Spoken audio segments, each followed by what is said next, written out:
Hello বন্ধুরা, আপনারা কেমন আছেন? আমি ভালো আছি। আজ দুপুরে রান্না বান্না শুরু করে দিলাম।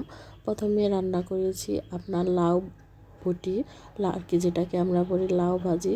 লাউ ভাজিটা রান্না করতে যেয়ে দেখি এক ফালি লাউটা কাটাই হয় নাই, তো লাউটা আমার ভাজি করা হয়ে গেল। লাউটা ভাজি করেছি আপনার সর্ষে ফোড়ন দিয়ে, হালকা করে তেল দিয়ে ভাজিটা করেছি। এখন মাছ বসিয়ে দিয়েছি, বোয়াল মাছ। সব রকমের মশলা দিয়ে মাছটা ভালো করে কষানোর পরে আগে থেকে ভাজা আলু রাখাটা দিয়ে দিব।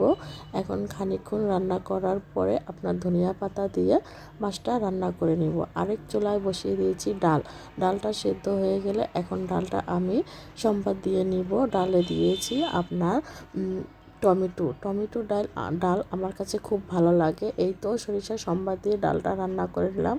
তো আজ দুপুরে রান্না বান্না এইটুকুই ছিল।